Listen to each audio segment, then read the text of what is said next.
Sebelumnya maaf jika omongan saya terbata-bata atau kurang dimengerti ya Ustadz ya. Setahun yang lalu ibu saya berpulang di masa-masa sulit saya. Saya lagi terpuruk gitu. Ada beberapa orang yang bilang ibu saya itu meninggal karena saya. Karena apa? Karena saya gitu Ustadz. Sebenarnya ibu saya itu sakit komplikasi Ustadz. Itu udah 3 hari di rumah sakit koma. Nah di hari ketiganya itu beliau berpulang gitu. Cuma di masa-masa berduka saya itu orang-orang sering bilang kalau ibu saya itu meninggal salah satunya karena saya gitu kan Ustadz. Di sisi lain untuk mengikhlaskan atau apa itu selang berapa bulan itu saya sempat ke psikolog juga itu Ustadz. 5 bulan setelah saya ke psikiater, ke psikolog itu saya diuji lagi Ustadz. Saya didiagnosis kena tumor waktu itu dan 2 kali operasi. Alhamdulillah ya masih sehat sampai sekarang gitu Ustadz. Yang ingin saya tanyakan Ustadz, pertama, makna ikhlas itu sebenarnya gimana Ustadz gitu? Gimana caranya bisa benar-benar merasakan ikhlas gitu? Dan bagaimana bisa selalu istiqomah untuk ikhlas gitu? Untuk saya tahu setiap orang itu diuji gitu kan Ustadz gitu. Yang kedua, mohon koreksi jika saya salah Ustadz.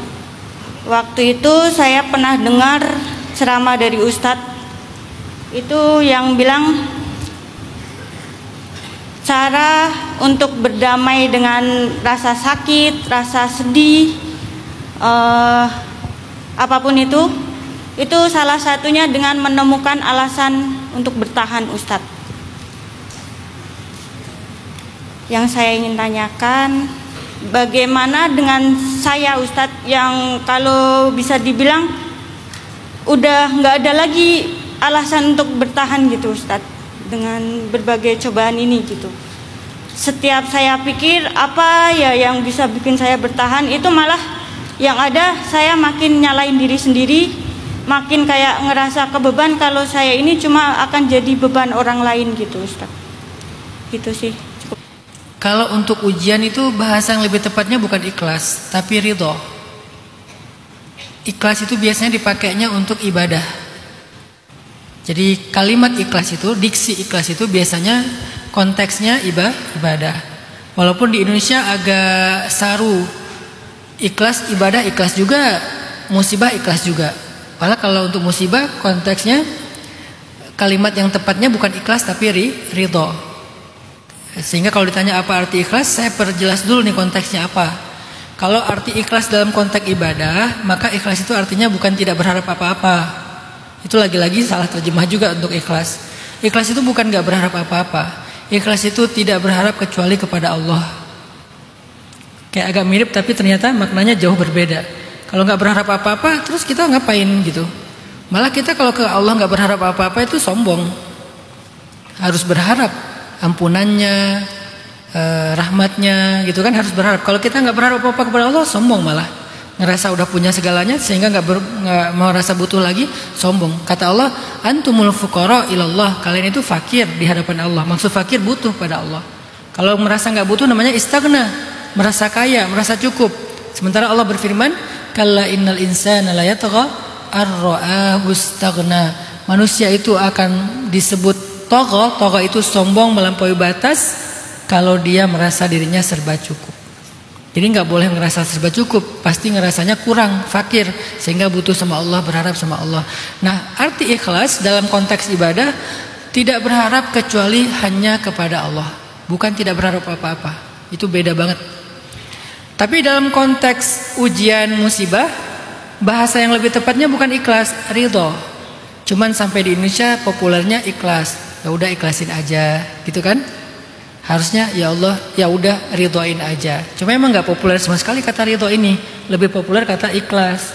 Nah, kalau yang dimaksud itu, saya coba perbaiki diksinya ridho. Apa itu ridho? Ridho itu sederhananya adalah ketika kita mendapatkan ujian, kita tidak lagi bertanya kenapa, tapi kita mengatakan saya terima ya Allah. Kalau kita masih bertanya kenapa saya, kenapa begini dan seterusnya, berarti kita belum benar-benar ridho, atau bahkan dalam tanda kurung belum benar-benar ikhlas versi orang Indonesia. Baru disebut ridho, baru disebut ikhlas kalau kita udah berhenti bertanya kenapa. Kenapa dalam arti mempertanyakan kebaikan Allah, keadilan Allah, kesempurnaan Allah, nggak nanya lagi kayak gitu, udah nerima aja. Saya terima ya Allah diuji kayak gini, walaupun dengan menangis ya Allah, walaupun dengan merintih ya Allah, walaupun dengan rasa berat wahai Allah, walaupun saya curhat kepada Engkau berkeluh kesah tentang masalah saya ya Allah, tapi saya terima ya Allah, saya terima. Saya nggak akan tolak ketentuanmu ini, saya terima. Itu yang pertama. Jadi ridho ketika seseorang tidak lagi bertanya kenapa, tetapi mulai bisa menerima keadaannya, ketentuannya, takdirnya, dia terima. Walaupun dengan segala air mata dan rintihan. Karena air mata rintihan itu bukan tanda orang tidak ikhlas atau tidak ridho. Itu manusiawi. Kemudian orang yang ridho itu adalah orang yang setelah menerima ketentuan Allah, dia bersabar menunggu janji-janji baik Allah di dalam ketentuan itu. Di dalam ujian Allah berjanji fa inna ma'al usri yusra, itu yang paling populer. Bersama kesulitan ada kemudahan. Dia sabar nunggu itu. Karena dia udah nerima, sekarang tahap berikutnya adalah menunggu. Menunggu di sini bukan diam, menunggu ini sambil ikhtiar, sambil perbaiki diri, sambil lakukan apa yang kita bisa. Pastinya beribadah, berdoa, tapi dia nggak nyerah.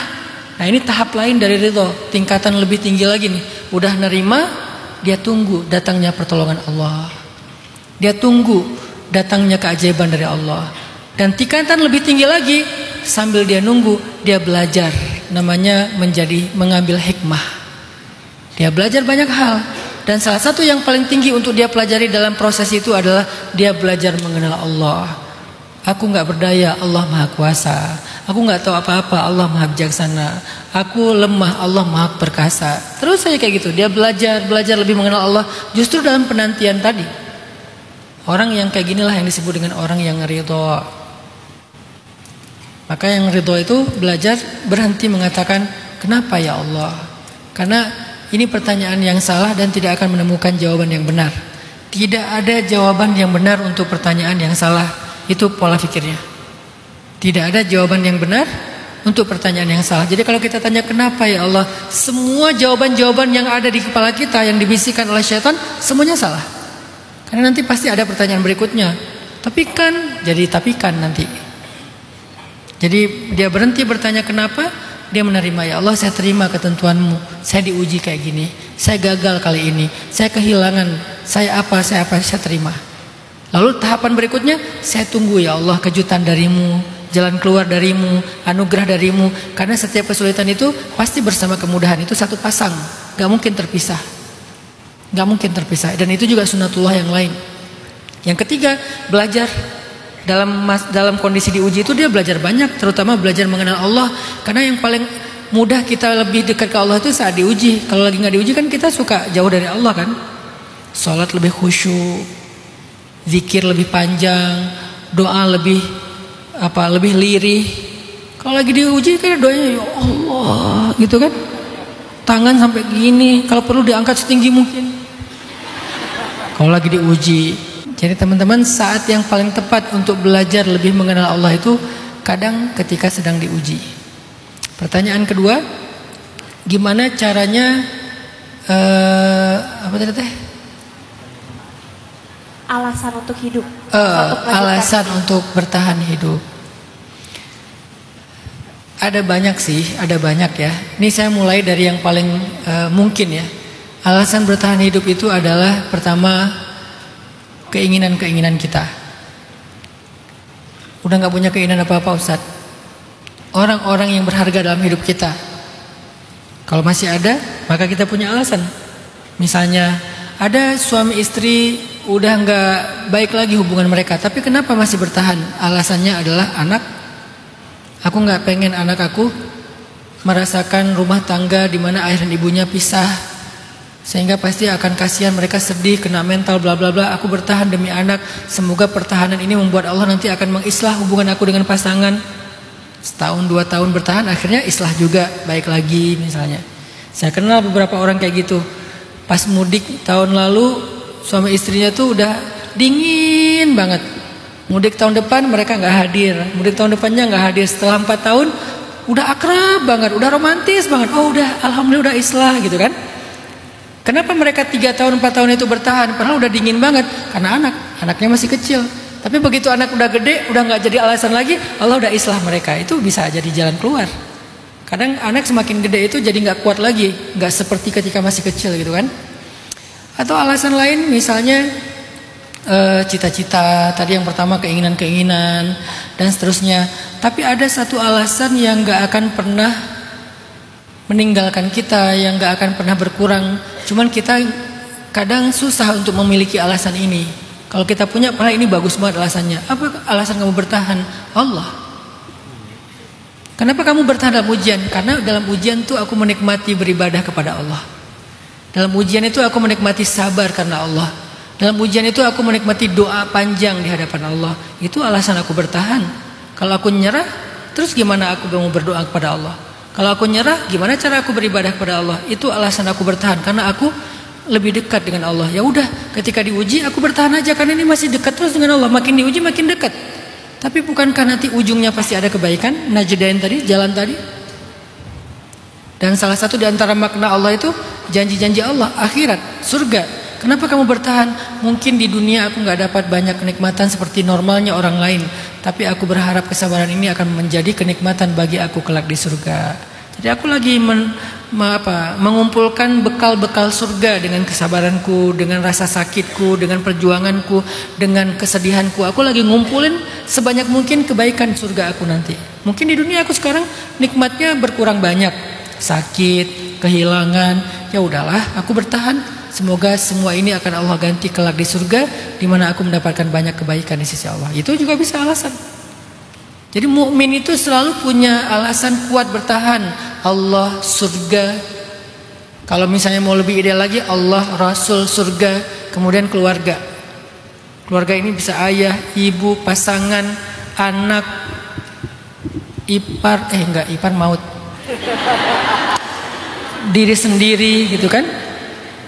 Selalu ada alasan bertahan. Kalau udah nggak ada lagi di antara manusia, maka masih ada Allah. Nah ini kita pengen belajar itu teman-teman. Belajar, saya juga masih belajar tentang hal ini. Tapi kalau ini kita punya, gak ada alasan kita berhenti dan menyerah. Apalagi sampai mengakhiri hidup. Apalagi kalau kita berpikir, kalau mengakhiri hidup kayaknya selesai deh semuanya. Kata siapa selesai? Bukankah kita hidup tadi 2 kali? Kita mau hidup di bumi atau hidup di akhirat? Dua-duanya hidup kok. Kalau kita mengakhiri hidup kita di bumi, nanti gimana nasib kita di akhirat? Capek banget, lebih capek akhirat loh daripada bumi. Ya udahlah. Gak ada pilihan emang selain sabar, bertahan, gak kuat nangis aja, gak kuat merintih aja, tapi jangan nyerah dulu, terus aja jalanin. Emang itu pilihannya, coba mau apa lagi? Menurut saya sih gak ada pilihan lain, cuman itu. Tapi pilihan itu juga worth it banget, bukan pilihan yang kayak terpaksa terus sia-sia, enggak. Walaupun terpaksa, tapi worth it banget pilihannya, ada ujung yang baik, walaupun beda-beda waktunya. Semoga Mbak Laila ya, Allah ilhamkan dan diberikan taufik untuk menjadikan Allah, Rasul, surga sebagai alasan Mbak Laila bertahan. Allahu a'lam.